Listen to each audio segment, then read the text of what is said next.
संघर्ष की ठोकरों से गिरा भी हूँ, बिखरा भी हूँ। जिंदगी के ठोकरों से निखरा भी हूँ मैं प्रदीप कुमार सिंह, मुखिया ग्राम पंचायत सिसौड़ा, रामगढ़, कैमूर, बिहार से। मैं मुखिया बना उससे पहले मेरी ज़िंदगी शुरू होती है एक चाय की दुकान से। मेरे पिताजी एक चाय की दुकान चलाते थे अपने ही गांव में। हम चारों भाई में हम सबसे छोटे, और छोटों का दायित्व तो घर में होता है, अक्सर उनको छोटे छोटे कामों में लगा दिया जाता है। पिताजी के साथ मैं भी उनके साथ उनके काम में हाथ बटाता, चाय बनाता, चाय पिलाता लोगों को। इस क्रम में अपनी पढ़ाई पूरी करते हुए प्राथमिक विद्यालय से मिडिल स्कूल से हाई स्कूल में गया। 2005 में मैंने अपनी 10वीं की परीक्षा पास की। इंटरमीडिएट करने के बाद मैं गरीबी की हालत में अपने पढ़ाई को छोड़ दिया। स्थिति ये थी कि पिताजी चाय की दुकान चलाते थे, घर में कुछ परेशानियां थी, बीमारी थी, जिसकी वजह से पैसों की कमी आड़े आने लगी और मैंने बीच में पढ़ाई छोड़ दी।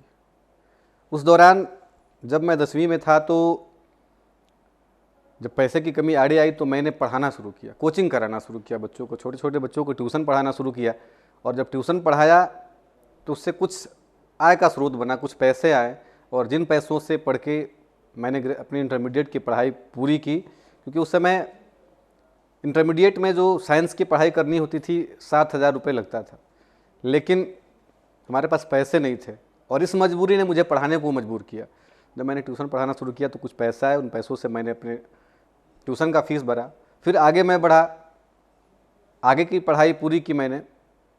पढ़ने के बाद चूँकि बचपन से ही पिताजी हमारे जो थे बहुत ही सेवा के प्रति, मतलब उनकी भावना रहती थी, समाज के प्रति एक उनका लगाव रहता था, और उन्होंने जो समाज को दिया, जो समाज के लोगों की सेवा की, उनसे मुझे सीख मिली और मैंने भी सेवा का काम शुरू कर दिया। मैं पढ़ाता रहा लोगों के बच्चों को। बहुत सारे ऐसे बच्चे भी आते थे जो गरीब परिवार से होते थे, पढ़ना चाहते थे लेकिन पढ़ नहीं पाते थे, उनको मैंने पढ़ाने का काम किया।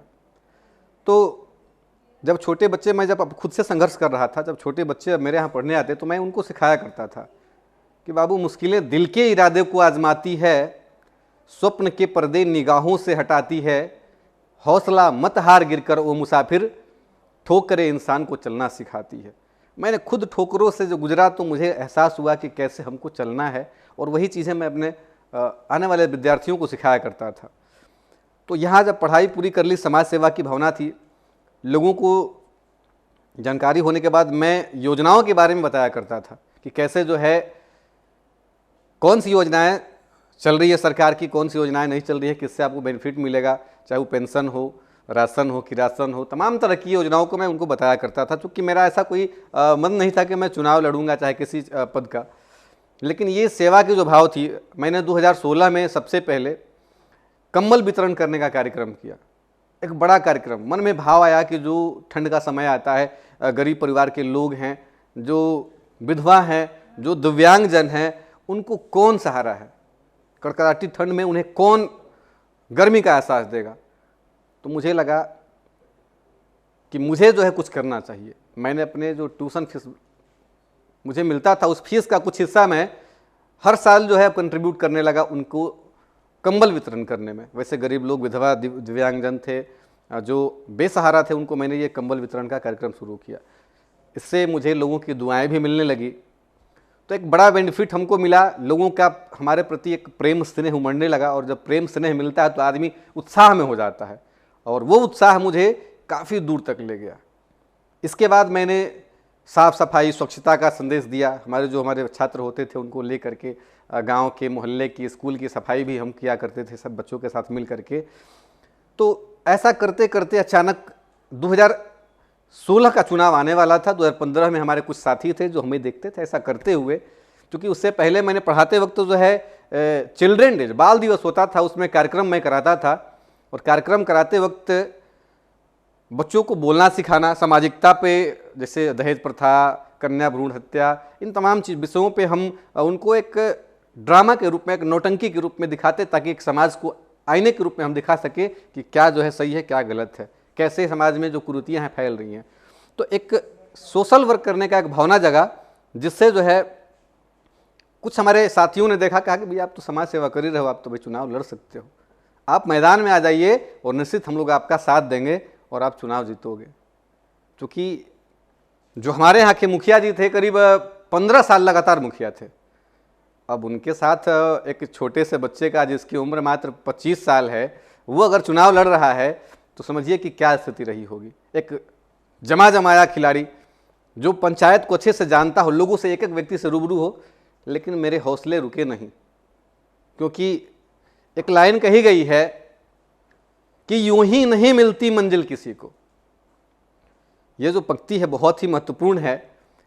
उस पंक्ति से हमें प्रेरणा मिलती है कि यूं ही नहीं मिलती मंजिल किसी को, दिल में एक जुनून सा जगाना पड़ता है।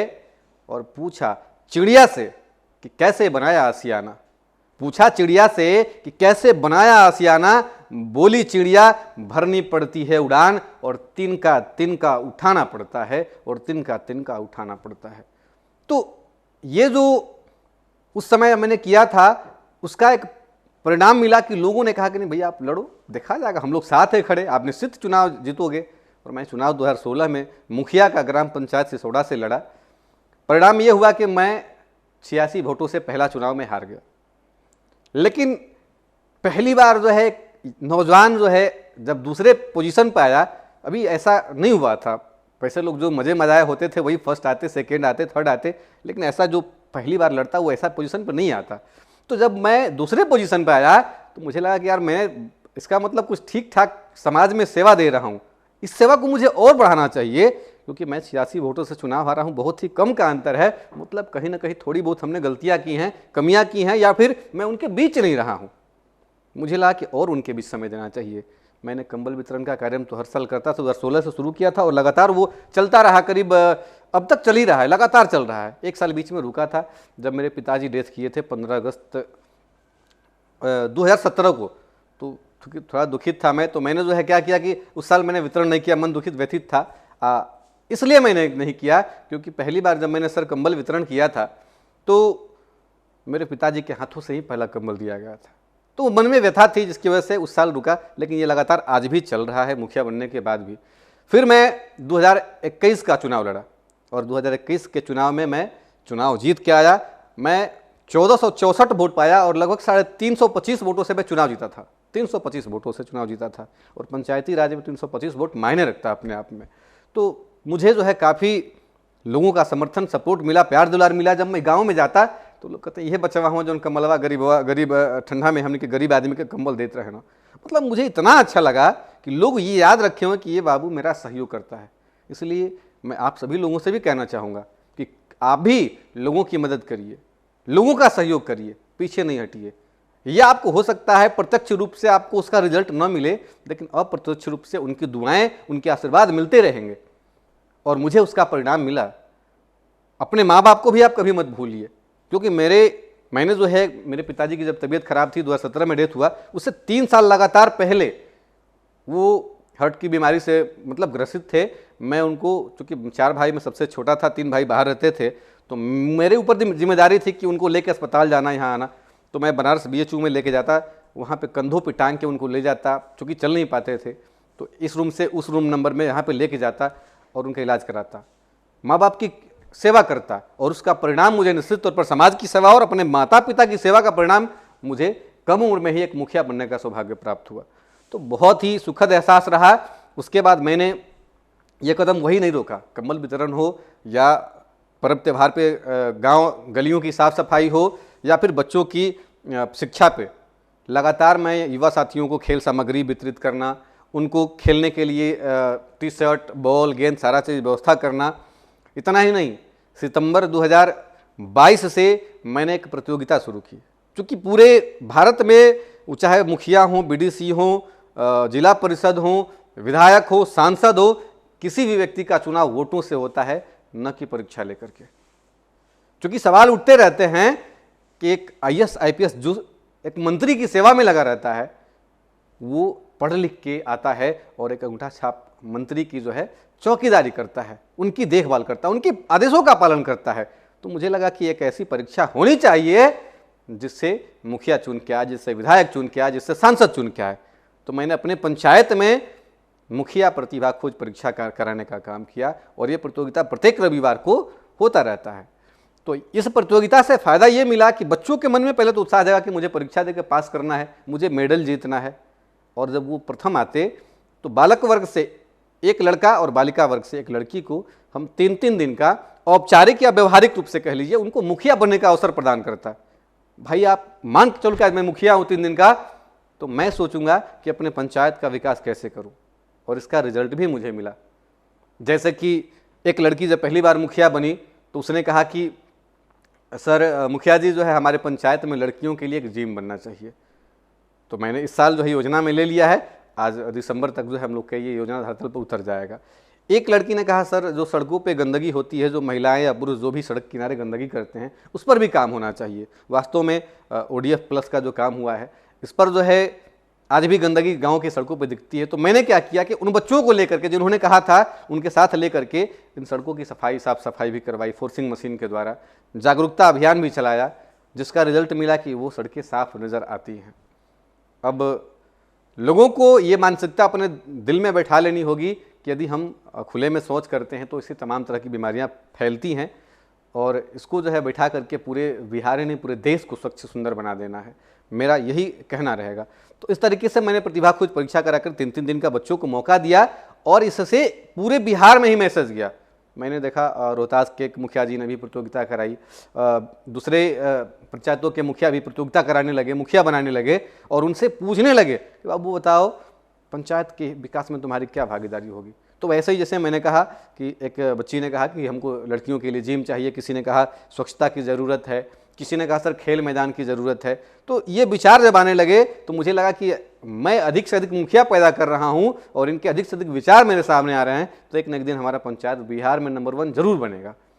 और इन प्रतियोगिताओं का एक फ़ायदा भी हमें हुआ कि मुझे जो बिहार के टॉप 10 के जो यूट्यूबर, जो पत्रकार हैं, ये हमारे साथ जुड़े, उन्होंने इन चीज़ों को दिखाया, बिहार को पूरे मैसेज देने का काम किया कि एक मुखिया ये भी कर सकता है, बच्चों को शिक्षित भी कर सकता है, 3 दिन का मुखिया बना के उनसे राय सलाह भी ले सकता है।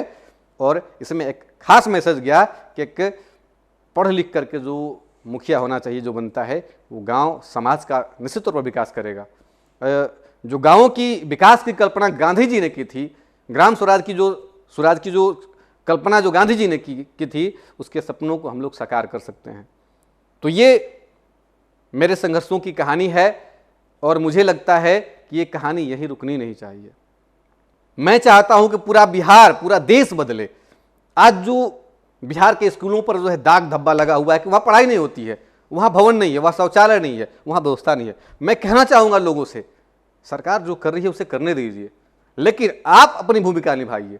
आप जिस गांव से, जिस सरकारी विद्यालय से आप पढ़ के एक अधिकारी बने हुए हैं, एक कर्मचारी बने हुए हैं, आप जिस विद्यालय से आप BDO बनते हैं, CO बनते हैं, उस विद्यालय में अपने जीवन की कमाई का कुछ हिस्सा जरूर दान करिए और उस विद्यालय को बदलने में अपनी भूमिका निभाइए।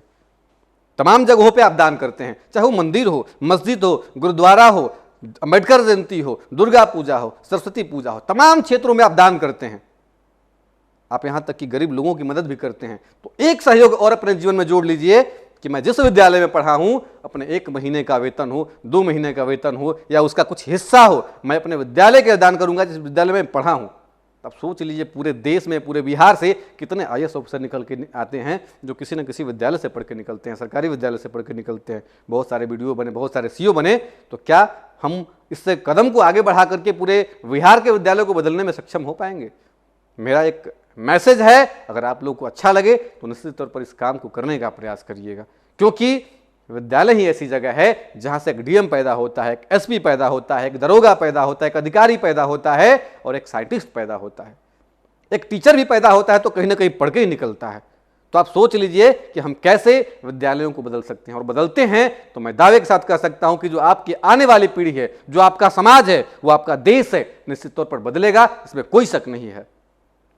तो ये जो संघर्ष की कहानी है मैं आप लोगों के साथ साझा कर रहा था, और मैं आप लोगों से ये आग्रह भी करूंगा, गुजारिश भी करूंगा कि आप लोग जो है जहां भी कमियां दिखें उसको सकारात्मक रूप से हल करने का प्रयास करिए। क्योंकि दुनिया में कमियों को गिनाने वाले हजार लोग पड़े हुए हैं, लेकिन कमियों को ढूंढ करके उनका सॉल्यूशन करने वाले कम लोग हैं। आप मक्खी नहीं बने। जैसे पूरे शरीर पर जहां घाव होता है वहां मक्खी बैठती है, पूरे खूबसूरत जिस्म को छोड़ देती है, लेकिन बैठती कहाँ है? जहां घाव होता है। तो मैं यही कहूंगा कि आप उस पूरे खूबसूरत जिस्म को, यानी कि पूरी जो हमारी धरती है, जो हमारा बिहार है, जो हमारा भारत है, खूबसूरत चीज़ों को भी दिखाने का काम करिए। अगर कोई अच्छा करता है तो उस चीज़ों को भी आप प्रमुखता से दिखाइए। मैं देखता हूं कि आज गंदी बुरी खबरें जो है आग की तरह फैल जाती हैं, लेकिन एक अच्छा करने वाला व्यक्ति कितना भी अच्छा कर लेता है वो पर्दे के पीछे ही पड़ा रहता है। तो आखिर ये संदेश कैसे जाएगा? लोगों को प्रेरणा कैसे मिलेगी? कुछ लोगों को होता है कि जगाना पड़ता है, तो आप अपनी अच्छी चीज़ों को बता के जगाइए। तो ये मेरी बात है, और अंतिम लाइन कह के मैं अपनी बात को समाप्त करूंगा कि ये जो संघर्ष है, संघर्ष करके ही इंसान दुनिया में आगे बढ़ते जाता है। संघर्षों से आप पीछे नहीं भागिए। संघर्ष करके ही इंसान या हम आप आगे दुनिया में बढ़ते जाते हैं। और एक बात याद रखिए, संघर्षों के साथ जो है जो मजा है, जिसको कहते हैं ना कि अगर आप जितना बड़ा संघर्ष होगा उतनी बड़ी तकलीफ होगी, और जितनी बड़ी तकलीफ होगी उतनी ही बड़ी कामयाबी होगी। तो संघर्ष करके इंसान दुनिया में आगे बढ़ते जाता है, और वही इंसान मुकद्दर का सिकंदर कहलाता है, मुकद्दर का सिकंदर कहलाता है। जय हिंद, जय भारत, जय बिहार। धन्यवाद आप सभी का, और आप सभी से विदा लेता हूं।